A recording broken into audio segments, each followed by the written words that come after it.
Hey, I am at James Reed's and I am coming to decrystallize some old honey. So when we were in Hawaii, our friend who has a farm gave us a 5-gallon bucket of honey that's probably like 3 or so years old. And so it's really crystallized and hard to work with. And so James has this great contraption that we can put it in that is basically going to just gently warm the honey. That's what I'm up to today. You can follow along. It'll be a quick, fun little process, and we get to see Stoked Honey's super cool little shop and all that they're up to. Here is James's super cool honey warming contraption. Does it have an official name? Just a bucket warmer. Bucket warmer. It decrystallizes the buckets. We have that at 103 degrees. It's just hot enough to decrystallize it and not too hot to pasteurize it. This doubles as a wax renderer. Okay, I was like, what is this for? Beeswax, when we go to clean it, we'll just dump a bunch of the raw beeswax in it. Like we've got some of it right here. But all the cappings and things, we'll take that. Cool. And then, we pour it in here. And then melt the wax and filter it out, but it doubles as a warmer. So, yeah. Cool. Well, thanks for letting us use 24 this. 24 hours, we'll pull this out. 24 hours. It should be liquid gold. Liquid gold in 24 hours. He's guaranteeing it. We'll be back. I just got back from James's place. He owns Stoked Beekeeping. He sells so many incredible products and keeps bees here in Alaska, which is so challenging. He sells fireweed honey, wildflower honey, and manuka honey. I can't sing the praises and healing qualities of manuka honey enough. Totally got rid of strep throat, no antibiotics. So thankful. But you guys, can you believe this? I'm so excited. The superfood beauty product nerd in me is ridiculously excited. So his fiance, Aiden, is, of course, an incredible human. And she's making this manuka honey tallow bomb. Oh my goodness. And I just made that tallow video. It's like the stars aligned. And then she gave me this. And then she made some incredible manuka tallow soap. Manuka honey tallow soap. Wow.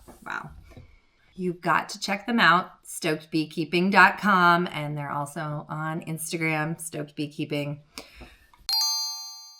Okay, we're here with James, and the honey is all decrystallized and ready to be jarred up. He's been so kind and stirring it so all the crystals get melted, and then it'll be as easy peasy, hopefully, to jar up here. So we're gonna go into his awesome little kitchen where my jars are. We're sitting at 105, 106, which is just past the threshold where it starts decrystallizing and it doesn't pasteurize it. If you were to jump up to 115 area, it'd start to pasteurize it. So perfect. Keep it at that.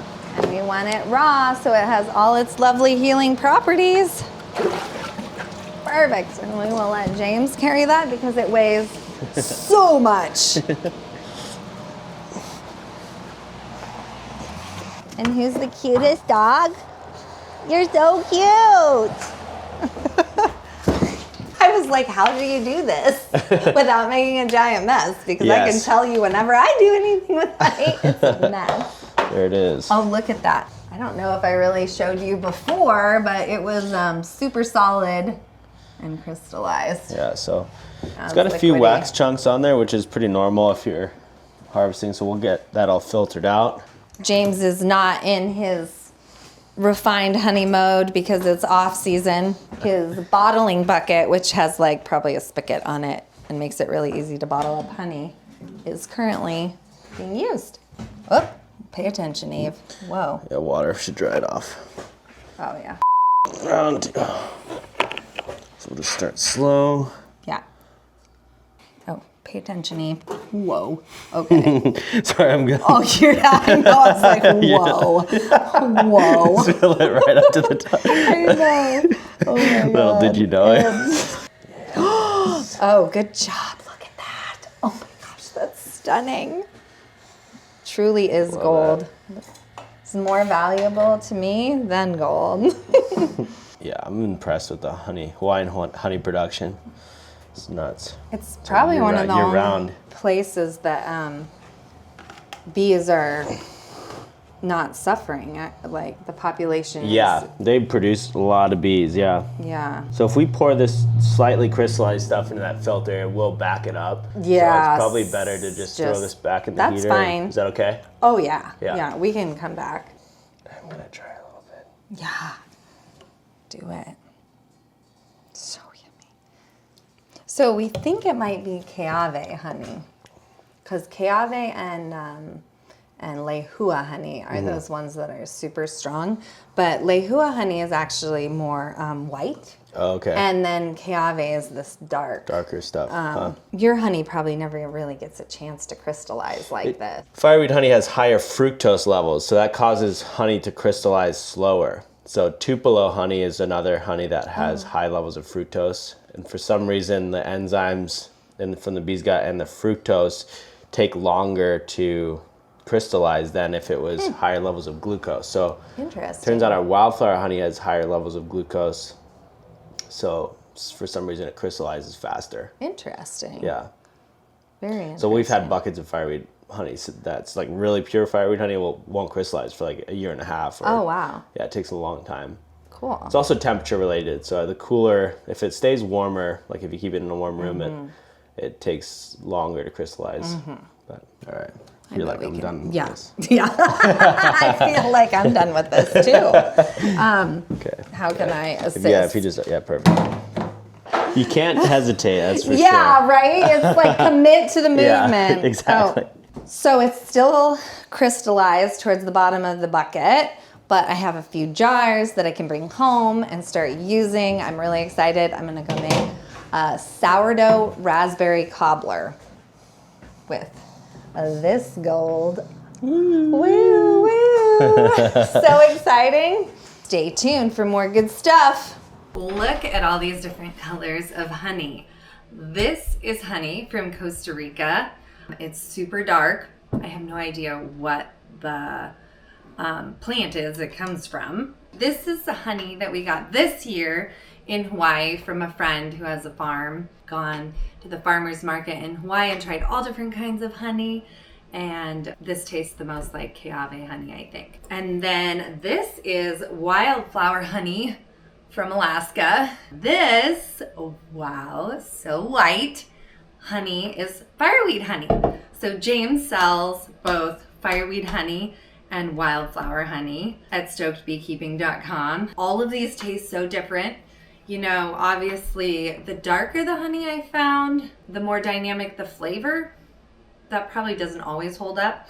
But, you know, a classic wildflower honey is going to be more what you're used to probably. And then fireweed honey has such a unique flavor. It's really fun. I'm making a mixed berry cobbler.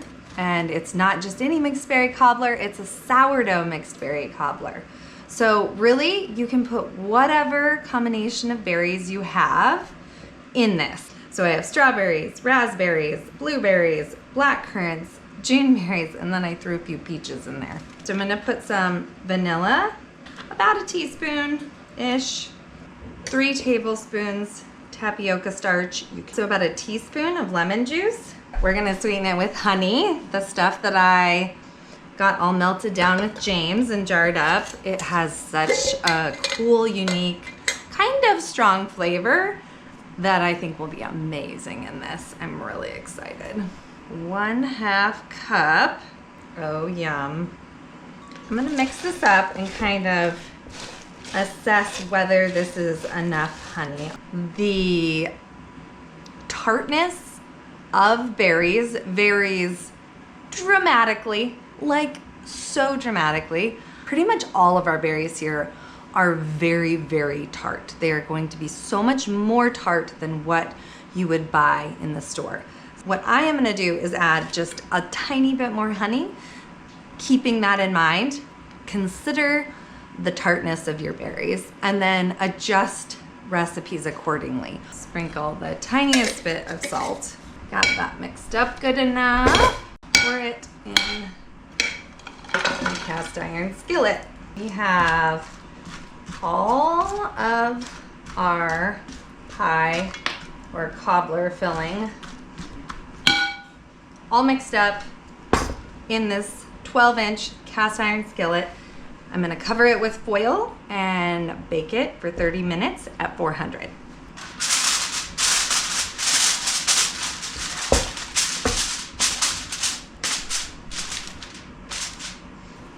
400 for 30 minutes. While we're waiting on the filling for the cobbler to cook, we are going to make the topping, which is gonna go on afterwards. I have about a 1/4 cup of my sourdough starter in here. I'm putting about a cup of flour, probably a little less than a cup of water, and I'll stir it up. You want everything well integrated. You just have to keep beating it if you want it to stay really lively. If you're ever having trouble, it's not rising, things aren't going right, always go back to looking at your starter and making sure that it's doubling when you feed it and it's at peak activity, right? If it's not quite doubled, probably fine. So I have my 1/2 cup of sourdough starter here, doing a cup of flour. It calls for 1/3 cup of heavy cream, but I had some whipped cream and I had some 1/2 and 1/2. So I put some whipped cream in here, a little bit of 1/2 and 1/2, and that's what I got. It's not gonna make or break this recipe, I promise. And then that is about 3.5 tablespoons of melted butter that's not hot. 1 tablespoon of baking powder going in there. 1/2 teaspoon salt. 1/3 cup of honey. Scrape this honey out of here. That is basically our topping. So our topping's ready. We're just waiting on our cobbler filling to come out, and then we'll add the topping. Our cobbler filling has been cooking for 30 minutes. Ooh, beautiful. Beautiful, beautiful. So what we're gonna do is just scoop little scoops of that onto it, and then we'll bake it. So you can see this is like a dough. Now we're gonna stick it back in the oven for probably about another 25 minutes, basically until the topping is golden brown and everything's bubbling. There we go. Done. Yum. Oh. Look at that beauty. So we're gonna eat this tonight for dinner with Ivan and the kids and a special guest that we have. So we have the mixed berry cobbler here with the honey that I processed with James. We're trying it. Sparrow's already tried it. Do you have anything to say about it? It's good. It's good.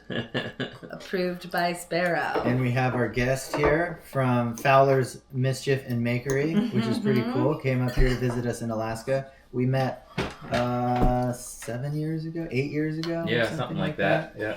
We were both at a convention, speaking guests at a survival convention. We've been talking about doing something together for a lot of years, so here we are. All right. Here we Give are. it a